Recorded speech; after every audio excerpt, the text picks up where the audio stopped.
So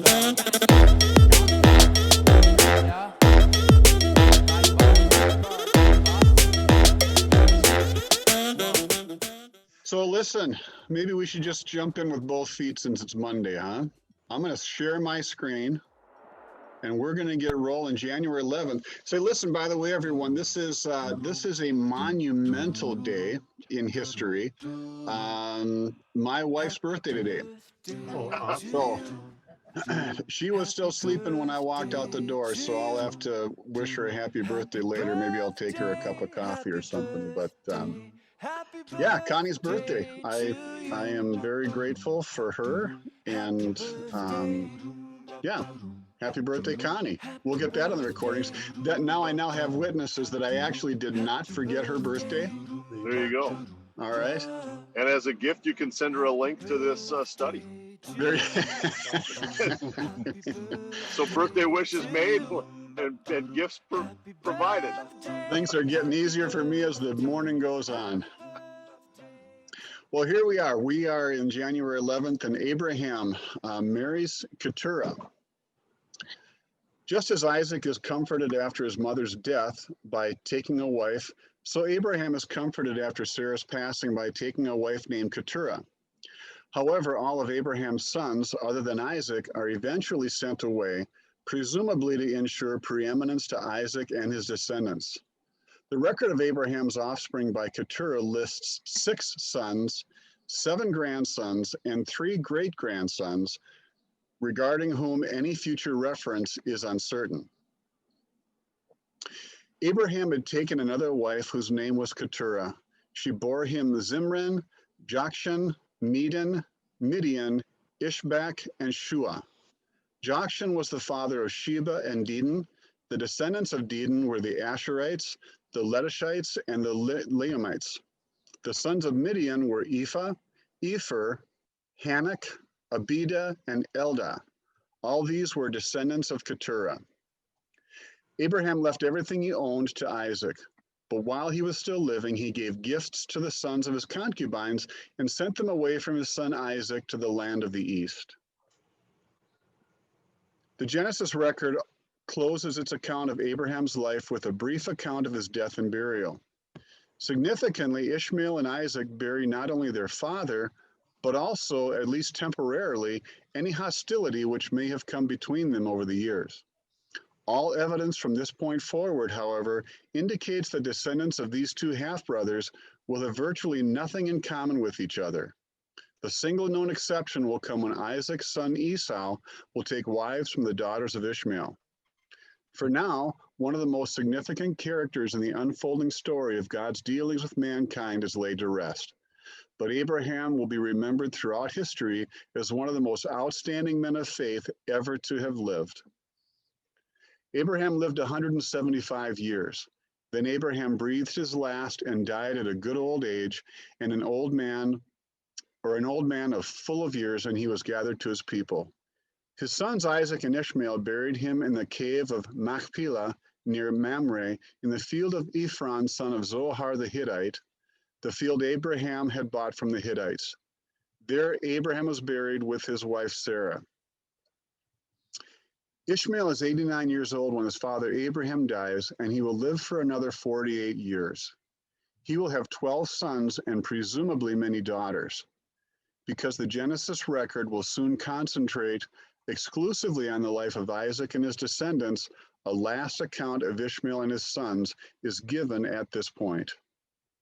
This is the account of the family line of Abraham's son Ishmael, whom Sarah's slave Hagar, the Egyptian, bore to Abraham. These are the names of the sons of Ishmael listed in the order of their birth.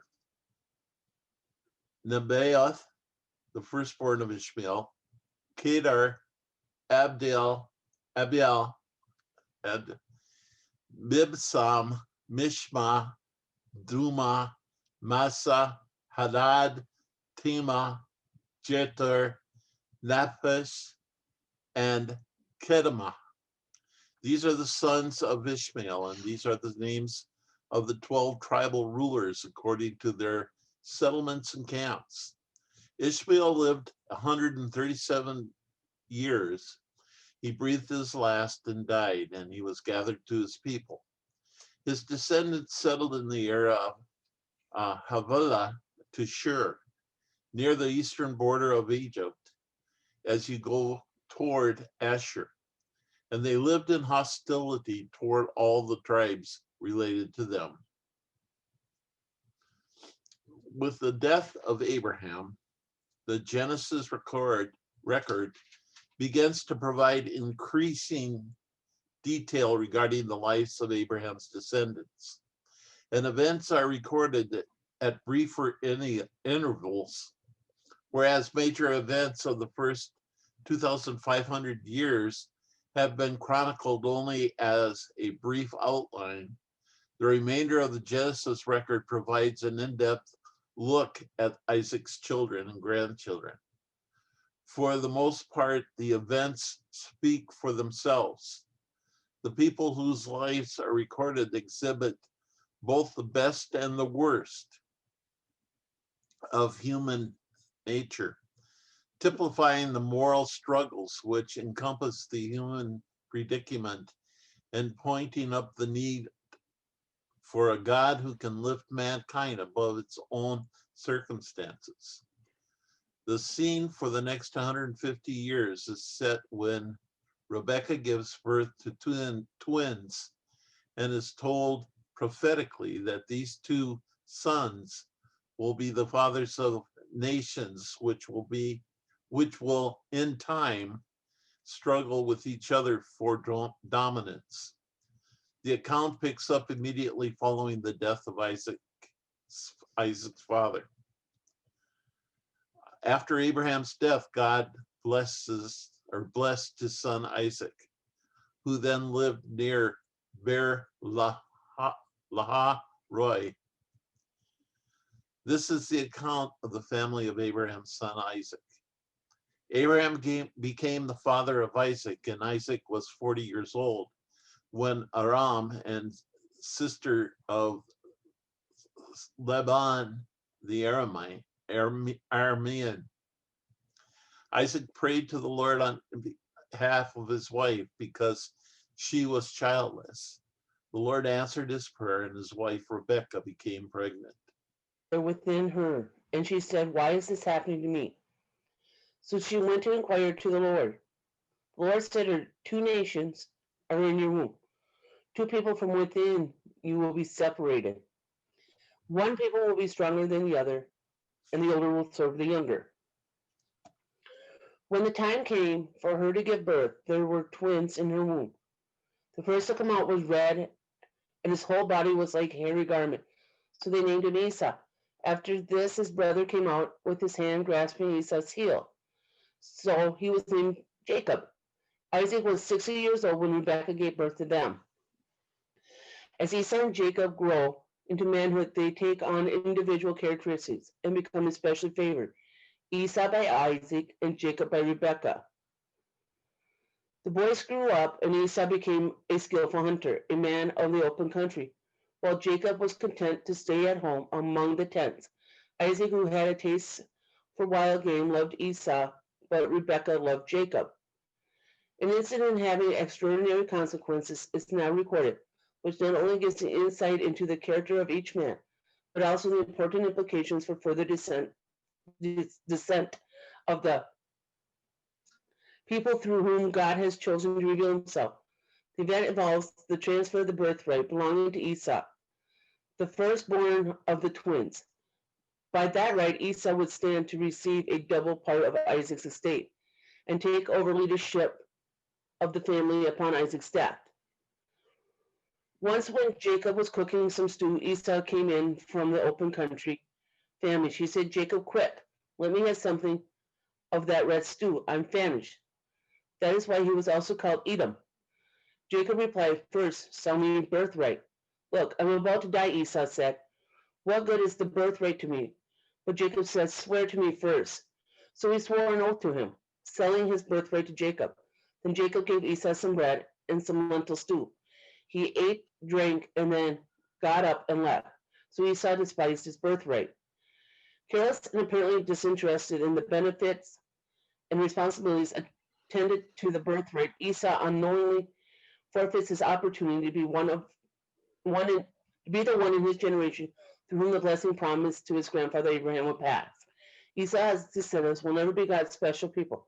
In fact, pursuant to the prophecy given to Rebekah, in future years, Esau's descendants will indeed be subservient to the Hebrew who will be the direct descendant of Jacob, with reference to the redness associated with Esau's birth. Esau's descendants will bear the name of Edomites and be a continuing source of friction for the Hebrew nation. As his two sons engage in fraternal conflict, Isaac himself experiences moral conflict in a series of situations which are amazingly parallel to the situation experienced by his father Abraham. First, Isaac encounters a famine and is forced to migrate to Gerar, where he lies about Rebekah exactly as Abraham lied about Sarah.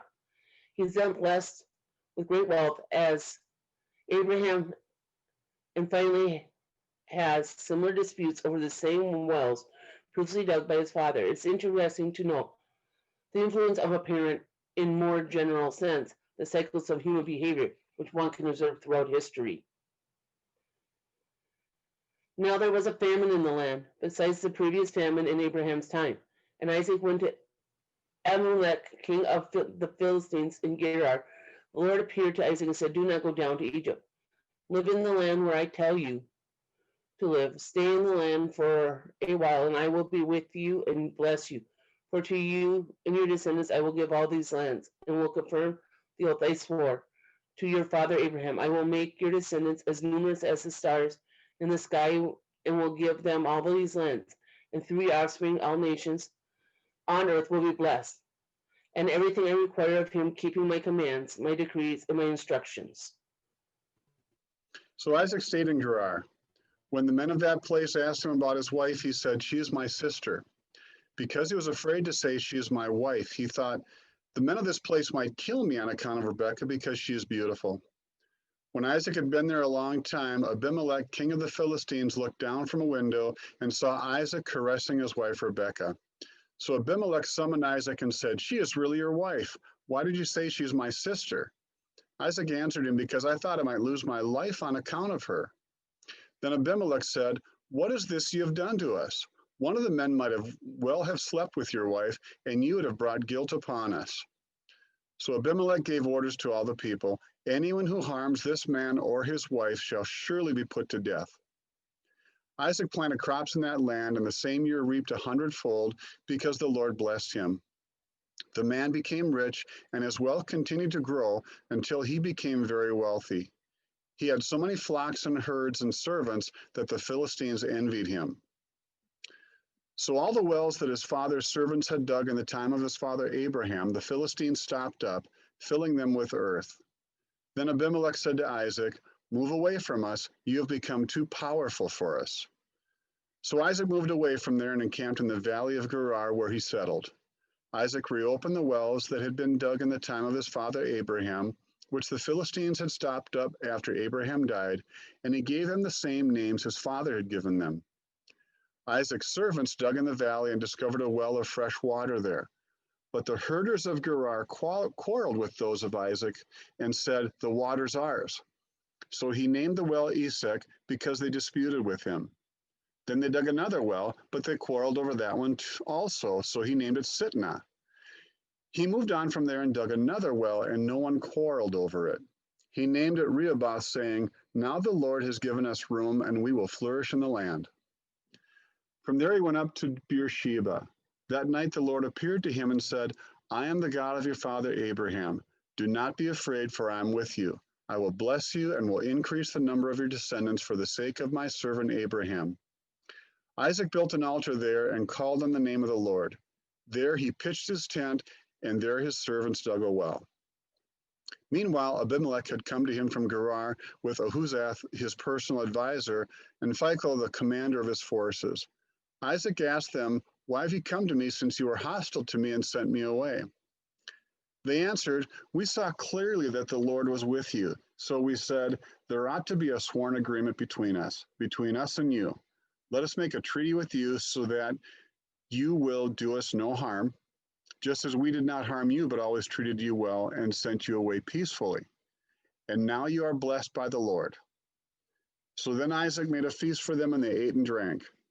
Early the next morning, the men swore an oath to each other. Then Isaac sent them on their way, and they went away peacefully. That day Isaac's servants came and told him about the well they had dug. They said, "We found water." He called it Sheba, and to this day the name of the town has been Beersheba. Any thoughts on that?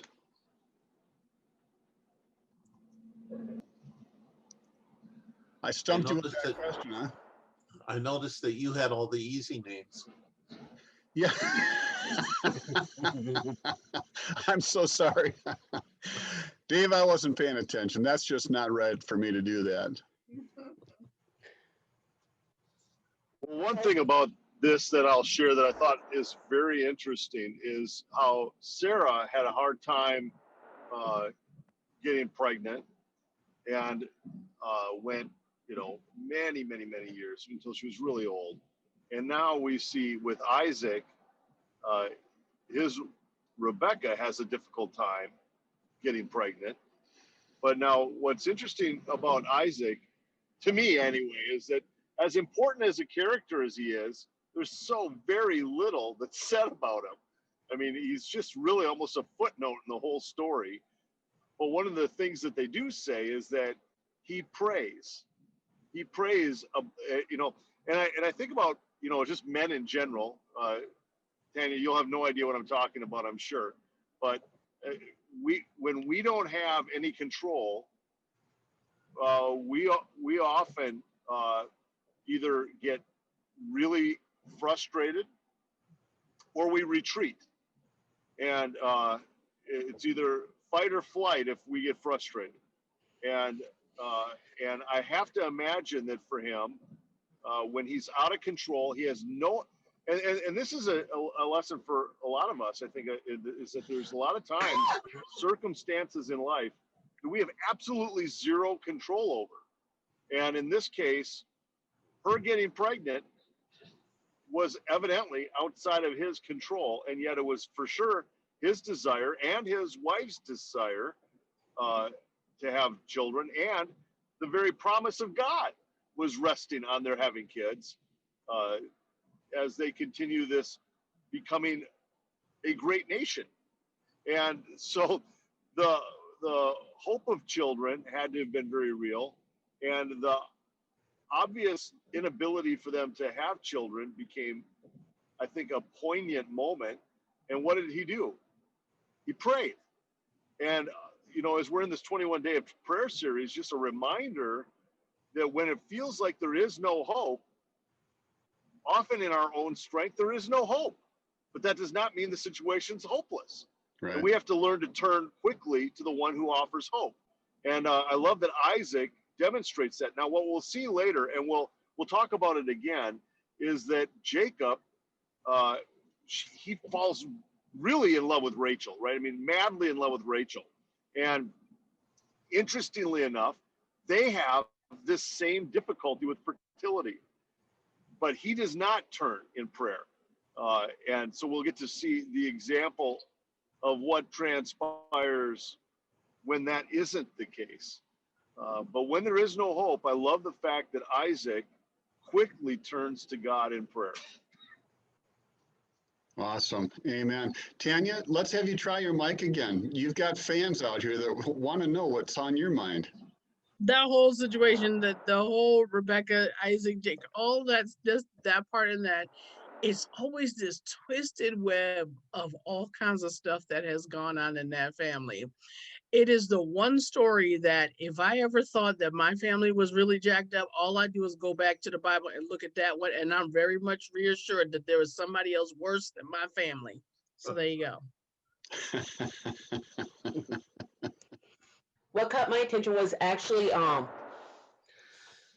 that Abraham married again and he had more kids, so it got me thinking from about North Africa into the Middle East, how many of those people are actually his descendants between Isaac, Ishmael, and all those other kids?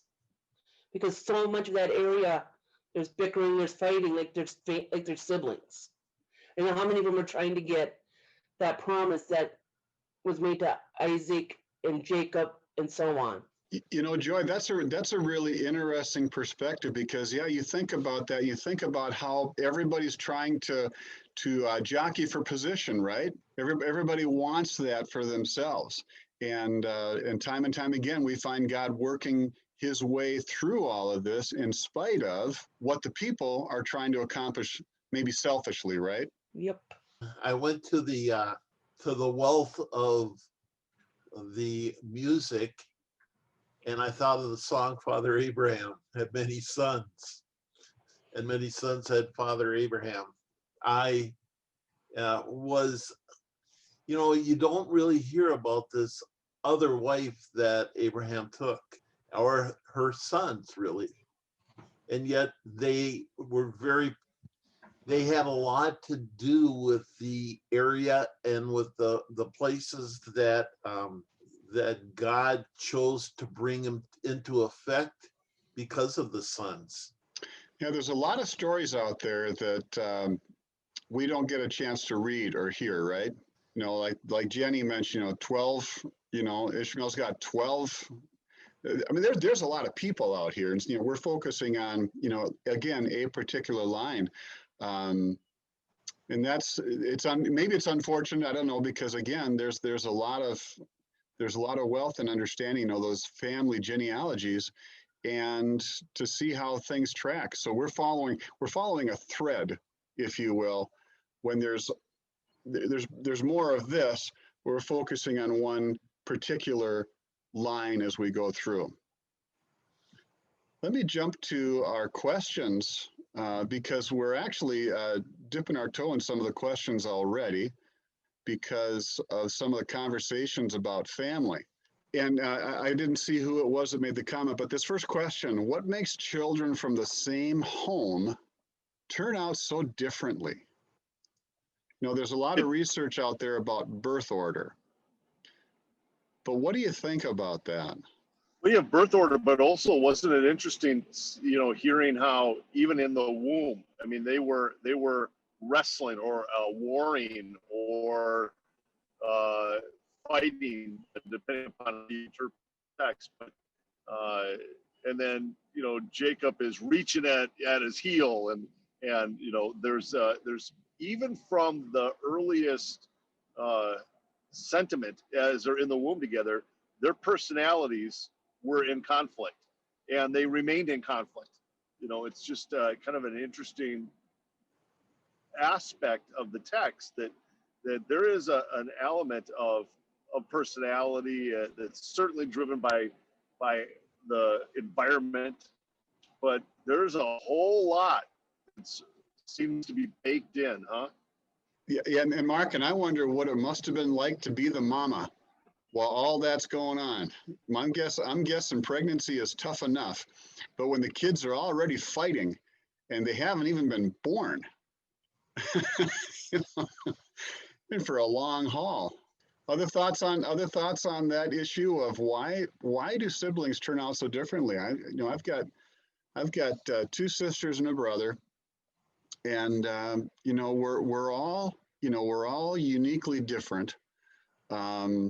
I'm very fortunate because I haven't had to experience some of the sibling conflict that we see here and that other people experience. I've been very, very fortunate, other than the time that I hit my older sister with a shovel when we were kids, but I don't want to talk about that right now.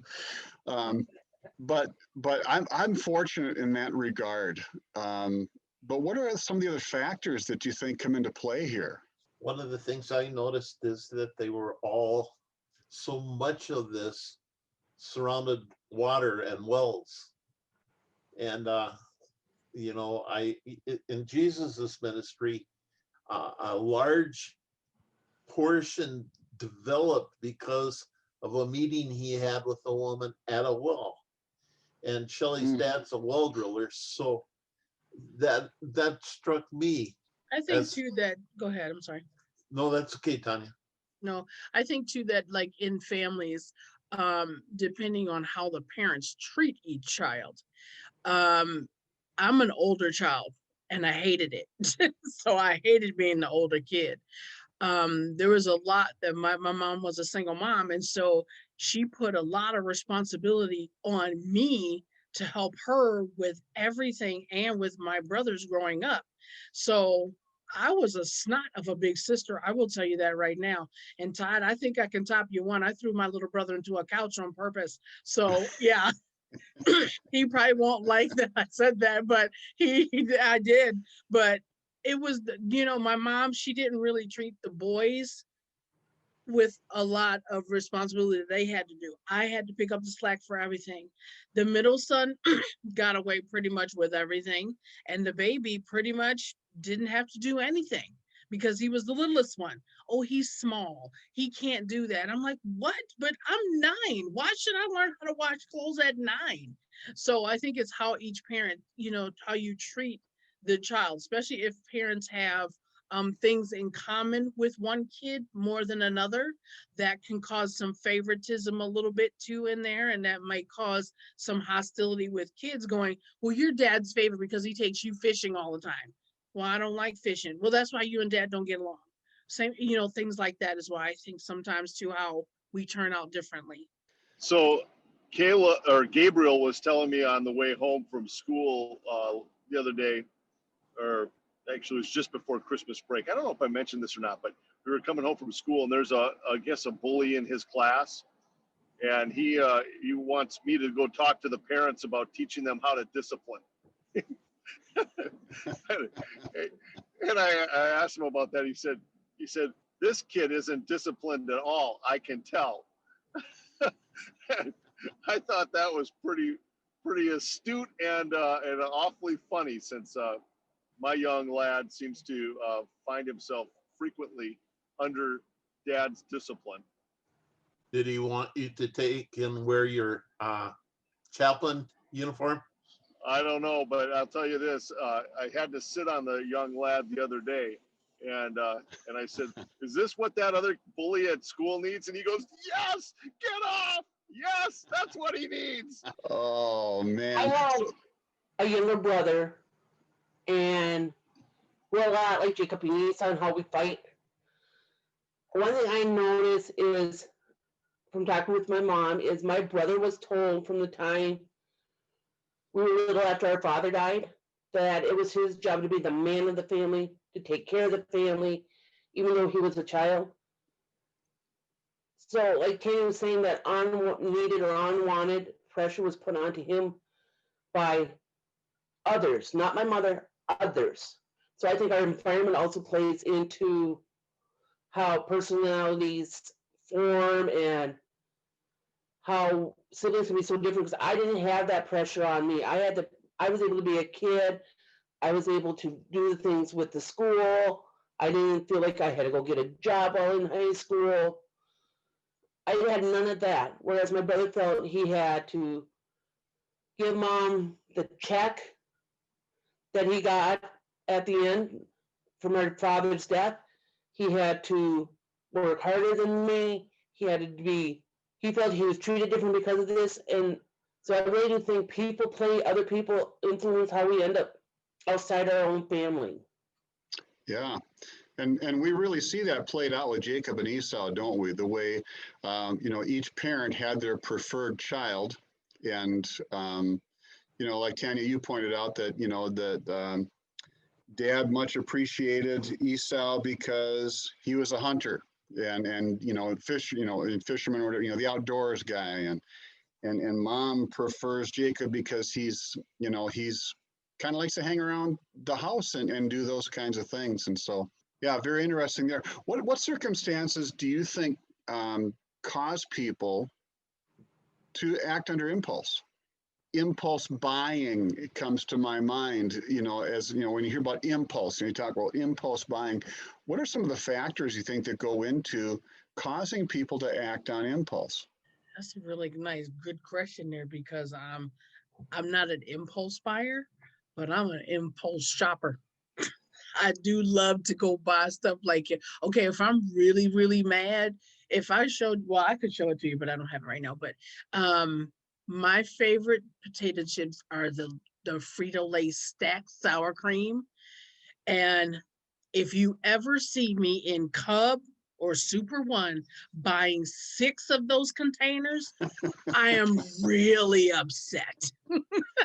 So I've got 5 of them in my room, and I think for me, the impulsively acting that way instead of turning to God first, because I probably should. But I will say that I'm turning to God as I'm eating those chips too.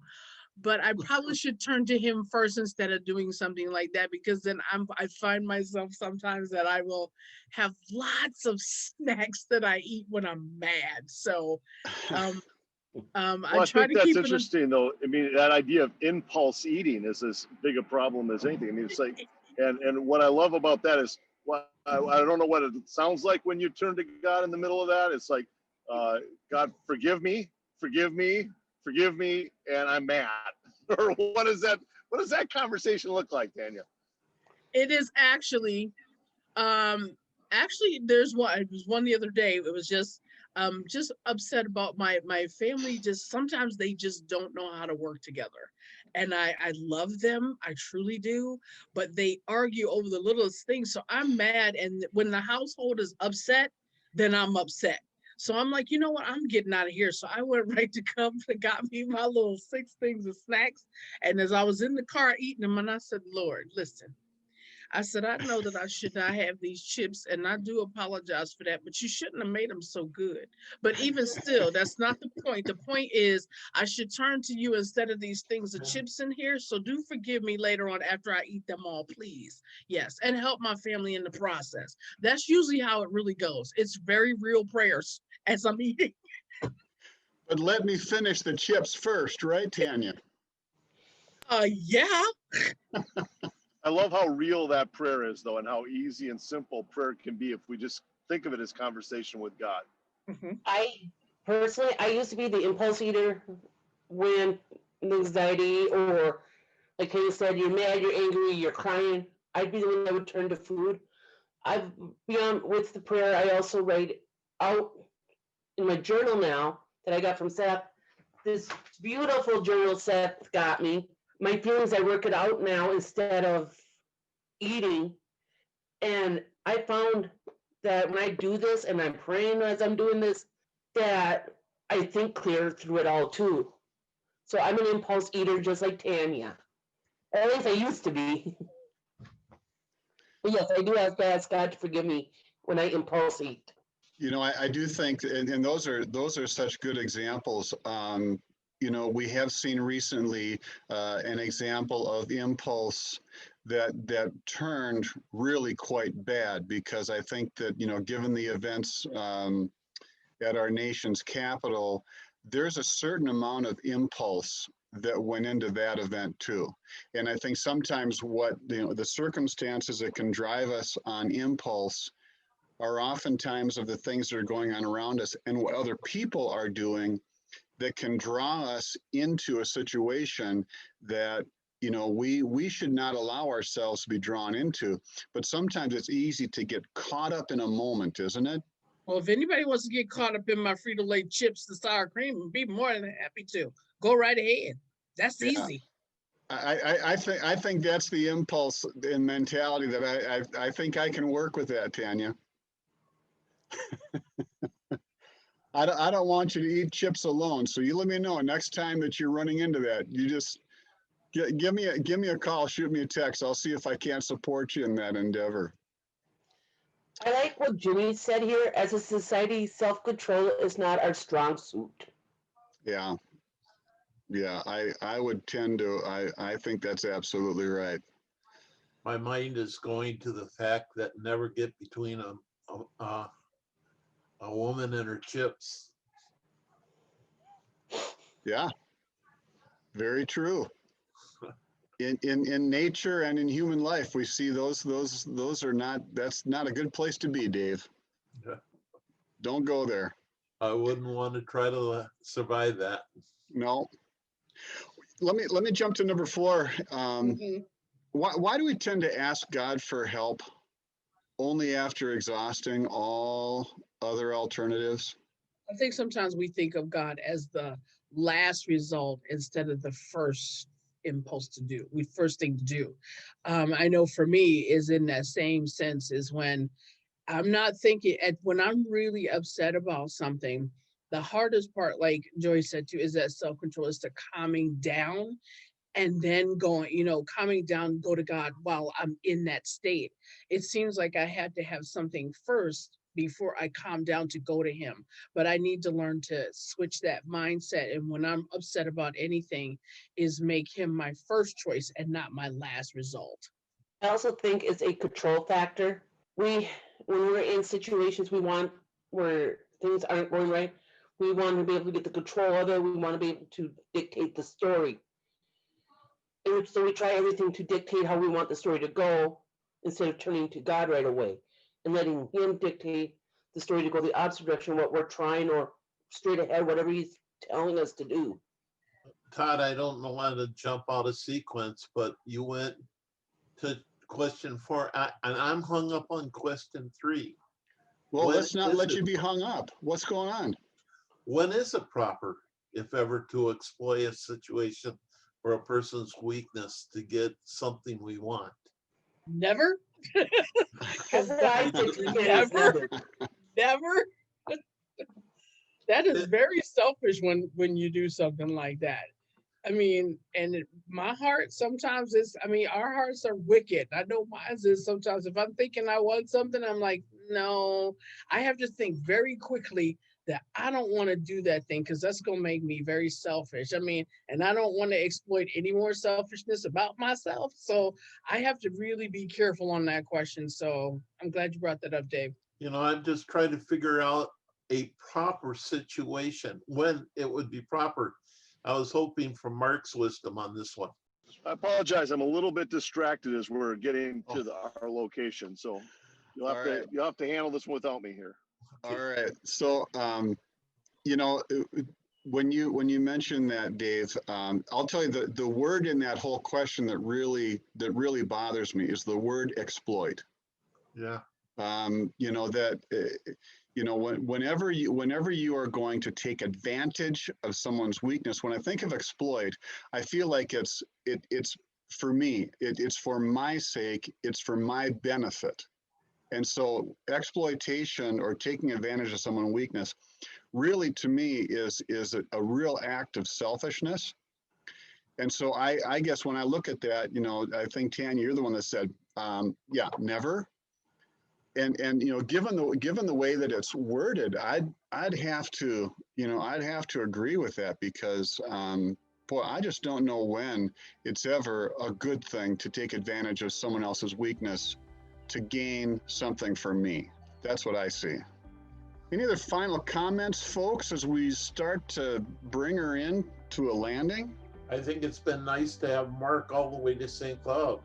Well, I appreciate your tolerating me in the midst of this unusual, diving in from a moving vehicle. It was difficult to drive, but I managed it. No, I didn't drive. Oh man, that's great. Hey, listen, Tanya, would you pray for us as we go about our business today? Absolutely. Father, thank you so much for who you are. You are the most wonderful King, Father, and loving Savior that we could ever ask for. And we don't deserve anything from you, but you graciously give it to us.